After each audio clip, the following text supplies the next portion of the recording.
très rapidement, un petit mot sur chacun d'entre vous. Je vous laisse la parole pour présenter vos entreprises respectives et ce que vous faites. Kylian, tu veux commencer?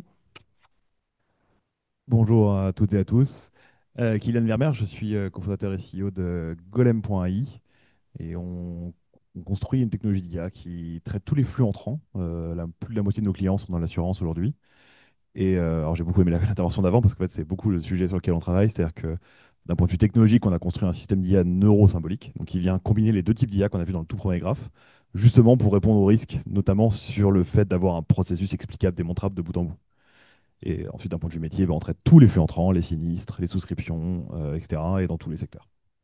Donc, c'était les deux courbes, hein, la courbe rouge et la courbe bleue. Toi, tu es dans le violet intermédiaire. C'est ça, on mélange les deux pour avoir une IA démontrable qui valide le travail d'une autre et d'avoir en gros le meilleur des deux mondes. Merci, Pierre. Bonjour à tous. Pierre Fontaine, je suis le directeur des opérations de Delos. Donc, Delos, nous, on est une entreprise assez jeune. On vient de fêter nos 2 ans et on est spécialisé en IA générative et je dirais même en IA générative agentique. Donc, la partie très risquée de la présentation, mais aussi la partie avec la plus haute valeur ajoutée, du moins, c'est ma conviction.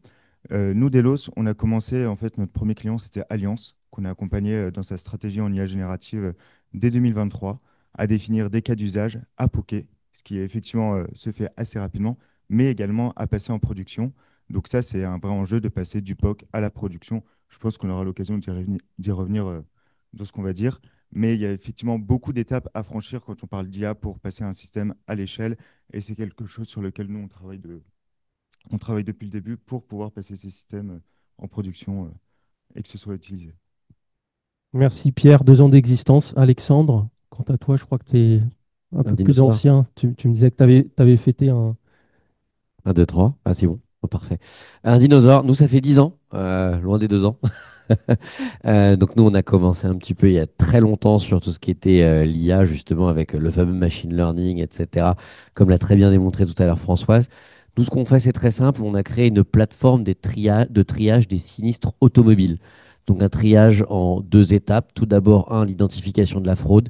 Et ensuite, pour numéro 2, la préestimation du montant des sinistres, concrètement, avant un réparateur et avant un expert, pour aider à la rapide indemnisation et à l'accélération et à la juste indemnisation des sinistres automobiles.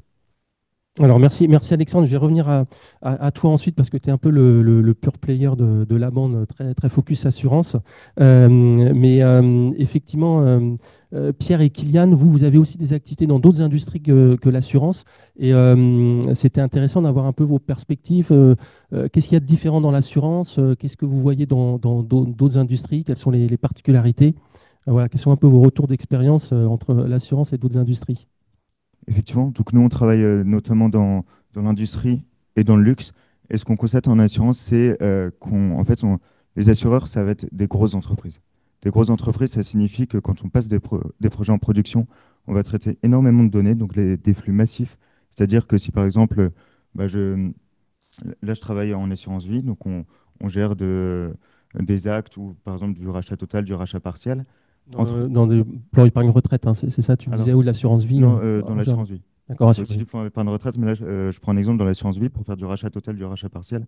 Si on cherche à automatiser ce flux, ça signifie qu'on va traiter des dizaines de milliers de documents par jour. Donc, entre le POC où en fait on prouve sur 100 documents que oui, c'est possible, il y a un intérêt, je peux faire des choses, et le jour où je dis, bon, bah, en fait, on va automatiser tout le flux, donc entraîner des missions de transformation dans l'entreprise, eh bien, là, il y a un pas énorme à franchir pour être certain d'apporter de la valeur et de ne pas générer des incertitudes avec un taux de ne serait-ce que d'1% qui serait inacceptable pour une vraie mission de transformation.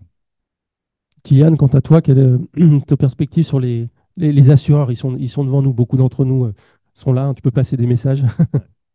Nous, effectivement, le fait qu'on soit multisectoriel nous aide beaucoup parce qu'en fait, on essaye, je dirais que chaque secteur nous apprend des choses qu'on essaye ensuite d'apporter à tout le monde. Et dans l'assurance, déjà, il y a un truc, bon, bah, le métier d'un assureur, c'est quand même beaucoup tourné autour de la gestion d'un risque à la fin, parce que le modèle économique en dépend. Nous, on le ressent beaucoup dans l'installation des projets d'IA. Ça fait notamment que bah, la prise en compte du risque que c'est l'installation d'un projet d'IA joue. Je pense que ça a pu jouer un petit peu sur le ralentissement. Je vois on est souvent plus avancé. Ça a changé un peu les 12 derniers mois, mais on a souvent été plus avancé avec nos clients hors assurance. En tout cas, on a avancé un peu plus vite. Maintenant, c'est devenu un tel sujet financier que ça bouge. Euh, Donc voilà, nous on le voit, typiquement on travaille, pour donner un exemple hors assurance, on travaille beaucoup avec le ministère des Armées, sur lequel on a beaucoup avancé sur la partie cyber. On travaille avec du tourisme, sur lequel on a avancé sur la qualité de l'échange, sur lequel on doit, parce que dans le tourisme, la relation client est extrêmement exigeante. Mais par contre, sur l'assurance, c'est là qu'on a appris pas mal de choses. Déjà, bon, ce côté vraiment gestion du risque de bout en bout. Et aussi, c'est les premiers avec qui on a réussi à travailler le mieux sur la question du retour sur investissement. Parce que on travaille beaucoup, nous, avec les assureurs, mais aussi avec les autres échelons du niveau, notamment les experts, les courtiers, etc., qui sont donc des métiers de marge, et dont parfois les marges sont difficiles par ailleurs. Et du coup, ça, pour moi, il y a un point et c'est quelque chose qu'on disait beaucoup en préparant cette discussion, c'est que le retour sur investissement et la réflexion finale du projet doit avoir lieu dès le début. C'est-à-dire qu'on a fait, là, ça fait des années, on sort d'un peu d'une période où l'IA, c'était un sujet d'innovation. Donc tout le monde achetait de l'IA parce que bah, c'était un sujet d'innovation, il fallait connaître, il fallait faire ses marques, il fallait comprendre le sujet. Maintenant, nous, on a une posture assez presque dure là-dessus chez Galemaï, c'est-à-dire qu'on calcule avec le client le ROI avant même de faire le POC. Alors, on le valide avec un POC, potentiellement, mais c'est crucial parce que c'est ça qui fait qu'à la fin, il y a un vrai projet déployable, et c'est ça aussi qui fait qu'on évalue les bons critères. C'est-à-dire que le sujet, c'est pas d'avoir une IA qui tourne à 85 ou à 95%. Le sujet, c'est d'avoir une IA qui amène à tel résultat, avec tel niveau de risque, avec tel résultat financier, avec tel résultat de qualité perçu par le client, etc. etc. Et donc, ce sujet-là, on l'obtient nous, en cross-sectoriel, mais chez les assureurs en particulier, ce vrai sujet d'avoir un retour sur investissement direct, c'est-à-dire financier, et indirect, donc venu sur la qualité, la rétention des clients, etc., sont les points sur lesquels on insiste dès le début du process avec nos clients. Merci. Alors, effectivement, Alexandre et Pierre, sur ce sujet ROI qui est quand même ultra important, comment vous voyez les mécaniques de calcul de ROI? Est-ce qu'on est sur plutôt des gains de temps? Est-ce qu'on est sur une accélération de la prise de décision ou plutôt la génération de revenus ou de primes supplémentaires? Est-ce qu'on parle plutôt d'automatisation complète ou d'assistance aux experts? Voilà, quels sont un petit peu les drivers et les leviers économiques qui vous permettent de démontrer un ROI? Moi, je dirais qu'il n'y a pas une réponse universelle parce que, enfin, il y a plusieurs cas d'usage différents. Si on parle d'automatisation, en fait, ça va être du gain de temps, du gain de performance ou une réduction des coûts. Donc ça, c'est assez tangible. Mais si on parle, par exemple, d'expérience utilisateur ou d'acquisition client, ça va passer par pas mal de choses. Ça va passer par avoir une interface ergonomique intuitive. C'est un peu ce que disait d'ailleurs Françoise, où elle a pas mal insisté sur l'ergonomie des IA génératives. Vous savez, les chatbots, ChatGPT, etc. C'est très ergonomique, très facile à utiliser. Bah, quand on fait des systèmes sur mesure, que ce soit pour les utilisateurs en entreprise ou pour les nouveaux clients, il faut aussi que ce soit beau, que ce soit simple à utiliser, parce que sinon, on ne va pas l'utiliser. Donc, il y a cet aspect.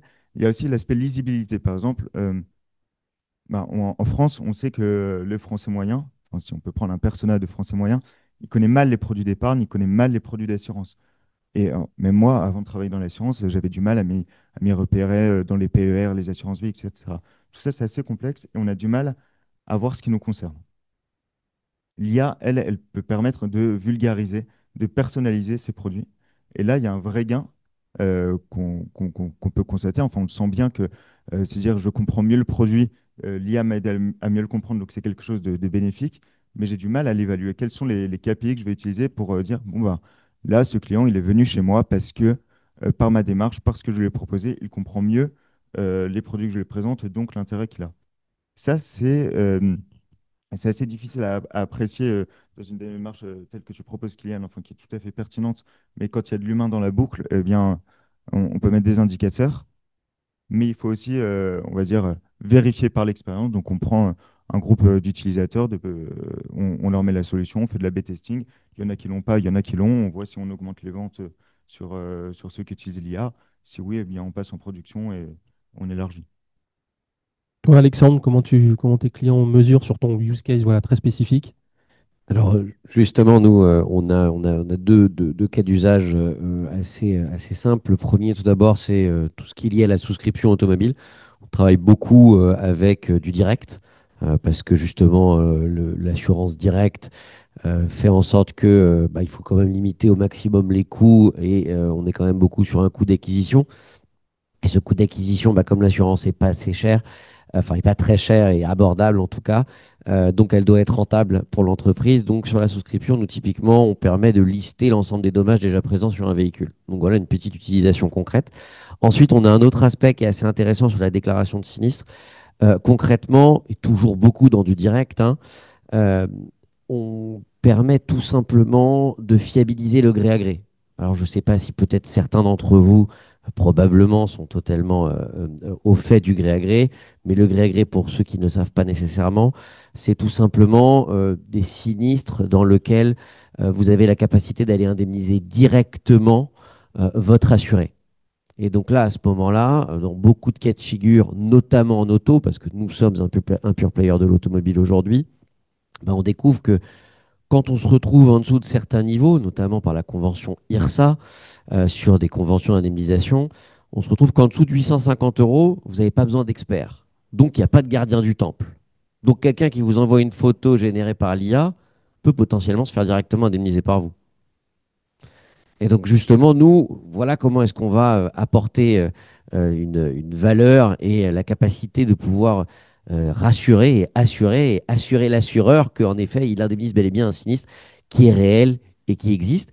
Et aussi, aujourd'hui, alors là, c'est un petit peu dernièrement, on a créé un cabinet d'expertise automobile où en fait on devient expert automobile et on permet tout simplement de fiabiliser encore plus tout ce qui est la relation liée à l'expertise. Donc voilà comment est-ce que concrètement, en tant que pure player dans l'assurance, on traite à peu près un demi-million aujourd'hui de sinistres automobiles en France. On peut apporter une solution concrète à travers notre plateforme de triage des sinistres automobiles à ce niveau-là. Donc, et Françoise le rappelait tout à l'heure, on utilise énormément le VCR. Nous, on a commencé l'IA en 2017. Alors en 2017, nous, les coûts d'infra, alors les coûts pour créer de l'IA, c'était pas cher, mais par contre pour l'infra, c'était quasiment 1 million d'euros pour nous par an. Donc ce qui était un montant qui était colossal. Aujourd'hui, on est tombé sur à peu près peut-être 200, 300 kilos euros par an, ce qui est abordable et ce qui permet justement de tester plein de choses. Et là où ça a été très drôle, c'est que nous, pendant très longtemps, on a utilisé, donc nous, on a un outil quand même qui basiquement prend des photos, d'accord, de véhicules. Donc on a utilisé notre data pour pouvoir parfaire notre dataset, améliorer nos algorithmes. Et avec l'IA générative, on a utilisé énormément tout ce qui était les algos de VCR, donc Visual Common Reasoning, qui nous ont permis en fait de simuler des dommages, de simuler des véhicules et donc d'obtenir encore plus la capacité d'avoir un dataset qui sont encore plus multiples et spécifiques et ainsi d'arbitrer entre bah, tout simplement ce que souhaitent également les assureurs, mais également ce que nous souhaitons tous, optimiser un petit peu aussi l'impact environnemental des réparations, ce qu'il faut réparer, ce qu'il faut remplacer. Voilà un petit peu les enjeux également vers lesquels on se dirige avec l'IA. Ouais, technologiquement, voilà, un petit mot, voilà, quel type de LLM vous utilisez, Kylian et Pierre voilà, plutôt de l'open source, plutôt des choses payantes. Quelle est un peu votre stratégie? Alors, nous, on a fait le choix de jouer intégralement la carte de la souveraineté. Donc déjà, ça, on va dire que ça limite un peu les choix parce qu'on a fait le choix de travailler tout ce qu'on pouvait en France, le reste en Europe, mais rien à l'extérieur. Donc, très concrètement, nous, on a une technologie d'IA qu'on a développée en interne déjà, qui est plutôt du côté symbolique de l'histoire que montrait François tout à l'heure. Et en complément de ça, on utilise aussi des LLM, nous en particulier plusieurs des LLM de Mistral, euh, et on les fait travailler ensemble. Après, nous, on fait tout tourner sur notre infrastructure. Pour rebondir un peu sur ce qu'on disait juste avant, cette question du coût d'infra en ce moment, c'est devenu un très très gros sujet. Les entreprises IA génératives en ce moment, elles ont entre 70 et 85% de leur bas de bilan qui part en infrastructure. C'est-à-dire que tout ce qu'elles dépensent, c'est de l'infra. Ça veut aussi dire que si vous mettez 1 million d'euros dans Mistral, en fait, vous donnez 700 000 euros à Nvidia et Microsoft. Un peu, en gros, pour le traduire de cette manière-là. Euh, Ce qui pose deux, trois questions sur la souveraineté. Et du coup, nous, soit en tant que startup, on a un double enjeu. C'est-à-dire que d'un côté, on a cet enjeu économique, de l'autre, on a un enjeu RSE. Et en fait, il se passe un truc sympa avec l'IA en ce moment, c'est que ça va ensemble. Et les choix technologiques mènent ensuite à des choix, ont des grosses conséquences économiques et des conséquences vraiment en termes d'écologie, de bilan carbone, etc. Voilà. Nous, par exemple, t'as été très transparent sur vos chiffres, on peut l'être aussi. Nous, aujourd'hui, on traite 5 millions de messages par mois, à peu près. Non, ça va du dossier sinistre à la déclaration, etc. On paye un peu plus de 10 000 € d'infrastructure par mois. Pour une boîte d'IA, c'est presque rien. C'est considérable comme zéro. Sur ces d'IA générative pure, je pense qu'on serait entre 10 et 50 fois ce chiffre. Voilà. Donc c'est intéressant aussi de voir que aujourd'hui les questions technologiques deviennent des questions qui dépassent l'équipe technique en fait. Et c'est aussi vrai de votre côté, où aujourd'hui, et ça rejoint aussi ce que disait François juste avant sur le côté formation, les personnes au métier doivent avoir une idée des choix technologiques et de ce qu'elles vont utiliser comme technologie parce que ça a un impact sur le résultat. Pierre, de ton côté, est-ce que tu observes la même chose? Alors, bon, déjà, moi, je suis jaloux de ces faibles coûts en infra. Euh, J'aimerais bien avoir les mêmes, mais malheureusement, j'utilise des gros modèles propriétaires. Donc, on va retrouver sur des clouds, notamment Azure, AWS, Google. Euh, J'aimerais nuancer ce qu'a dit Françoise, parce qu'on entend souvent ces histoires de Cloud Act, des méchants Américains qui vont récupérer nos données. Concrètement, qui dans cette salle n'est pas sur Microsoft ou Google? Il y en a un ou deux qui lèvent la main. Non, tout le monde est chez Microsoft et Google et il faut dire, enfin, leur offre est absolument géniale. Travailler avec eux, c'est un plaisir. Ce sont des très très bons fournisseurs et on n'a pas d'alternative française. Mistral, c'est une boîte en majorité française, mais avec le dernier actionnariat qui vient des îles Caïmans et des États-Unis et qui héberge ces modèles sur Azure. Donc, quand on utilise les modèles de Mistral, il y a deux solutions. Soit on utilise les modèles open source de Mistral, on les déploie sur son infrastructure. C'est tout un travail, c'est compliqué. Et ça ne concerne pas tous les modèles de Mistral. Soit on utilise l'API de Mistral et donc on va la requêter sur Azure. Est-ce que ça pose un problème? Non. Parce que le Cloud Act, pour l'instant, on ne l'exécute pas sur, sur les données qui transitent par nous. C'est une menace, c'est un risque à prendre, mais ce n'est pas exécuté. Effectivement, on comprend la complexité de la chaîne de valeur de l'IA et c'est bien de rappeler, chacun se fera effectivement voilà, son opinion, ce décryptage de cette chaîne de valeur. Il nous reste que quelques minutes, mais peut-être pour voilà, où on en est, selon vous, de l'IA générative. Alors toi, Pierre, tu es tombé dedans quand tu étais petit, tu as connu voilà, que ça. Alexandre, on a vu effectivement avec Kylian que vous avez vu la transition. Qu'est-ce que vous pensez là qu'on est tranquille avec une technologie qui va maturer ou qu'on est encore qu'au début de quelque chose de plus gros? Voilà, Françoise parlait des capacités maintenant de raisonnement, effectivement, des LLM. Qu'est-ce qu'il peut y avoir? La partie agentique également. Quel est votre point de vue pour conclure? Alors, moi, ma position, alors, aujourd'hui, vous verrez toutes les positions partout. Tout le monde est en désaccord. Mais ma position là-dessus, c'est que l'IA générative, c'est une étape. Je ne pense pas que ce qu'on appelle l'IA générative aujourd'hui sera le sujet qui mènera ensuite à l'image un peu magique qu'on a de tout le monde à son assistant tous les jours qui fait tout. Ça viendra avec une autre étape. Il y a plein de chemins possibles. Il y a Yann Lequin qui a publié plein de choses sur le sujet encore récemment. Moi, le pari qu'on a fait chez Golem, c'est le neurosymbolique, c'est-à-dire le fait de combiner justement ces systèmes-là qui sont les systèmes neuronaux, hein, donc ça inclut l'IA générative, le deep learning, le machine learning, etc. Donc on appelle l'IA connexionniste dans le monde scientifique, et les IA symboliques qui, elles, ont des comportements explicites qui ressemblent plus au process du métier et qui sont du coup explicites de bout en bout. Voilà. Et je pense qu'il va y avoir ce sujet-là, la maîtrise va être essentielle, la compréhension de ce qui se passe va être essentielle pour deux raisons. Un, le cadre légal pour que ce soit entendable, et aussi juste humainement parce que les gens n'aiment pas ce qu'ils ne comprennent pas. Alors, ils n'ont pas besoin de comprendre tout dans le détail, ça ne veut pas dire que tout le monde doit devenir développeur, mais qu'on soit capable de dire, OK, ce sinistre a été accepté ou refusé parce que ces éléments-là ont été traités de cette manière-là et on a extrait ça.